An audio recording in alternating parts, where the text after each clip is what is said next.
from Crete. Okay, go ahead, Frank. Good evening, everybody. My name is Frank Patton, P-A-T-T-O-N. I've lived on the Illinois side of State Line Road in Crete Township for 37 years. I am addressing those who all of us know are unemployed. I am addressing all of the youth who are leaving the area because they can't find work. There's an axiom in the business world that says, if you don't like change, you're going to love obsolescence. And I think that is true not only in business, not only in agriculture, not only in logistics, of which I'm very interested in, but it also can be addressed as a region. I think we're blessed. We've been blessed historically of being the crossroads of the United States, and the Illiana Expressway economic engine is going to restore this region to what it once was. I don't think so. Thank you. Roy. And next up on deck is Robert Frank. And if we can please keep the noise to a minimum, please. The court reporter is having a hard time hearing the speaker, and out of respect for each one of the speakers. Thank you. Roy? Roy Surde, S-U-R-D-E-J. I'm a resident of Wilmington and also a resident of Water's Edge Estates. I've been going to these meetings probably for the past year, and all of a sudden the last 3 meetings, these have blown up because you are now seeing the response of the actual residents of these communities who are being affected. I also have grown up in Chicago and moved to a rural area to get away from all the stuff that you guys want to bring to our communities.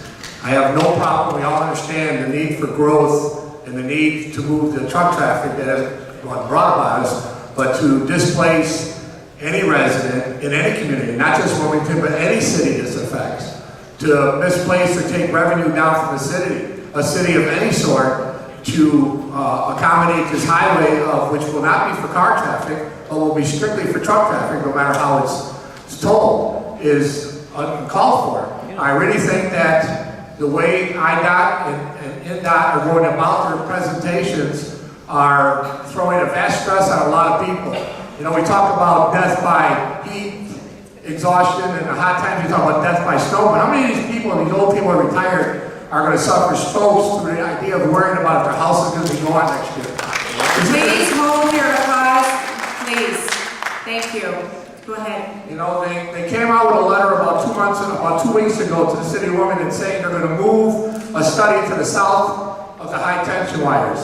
For 6 months they promised they were staying north of high tension wires, but when Wilmington put up a fight, they chose to now say, we're going to take Wilmington out. We're going to take $250,000 in tax revenue for the school district right out of Water's Edge, not counting all the homes in Wilmington that's going to destroy. It will wipe out a full city. I really hope that IDOT considers the fact of what they're doing here. There are a lot of options that nobody seems to want to realize. You know, my last point is going to be, we look at the human race as not as important as an endangered species. And sometimes maybe we need to look at the human race as important as an endangered species and protect them as well. Thank you. Barbara is up on the microphone, and then Rick Rivas, and then Robert Frank is up on deck. Go ahead, Barbara. My name is Barbara Radigan. I live in Crete, Illinois, and my home is in the center of the A3S2 option. Needless to say, I'm certainly not for that, but again, I'm also not for any of it. Because all of us here that live in this area have special needs. We don't live in subdivisions because we have cows, pigs, and cats and dogs. So where do we go in the event you take my property?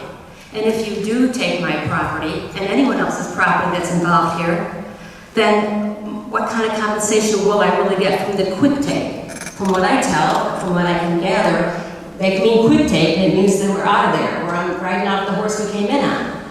In the event that they do have to take someone's property, people are entitled to more than market value. They're entitled to 20 to 30% over market value because it's heartbreaking for us to have to leave what we have to leave when we leave here. You can't replace the property that we have. You can't replace our lifestyles. That's all I have to say.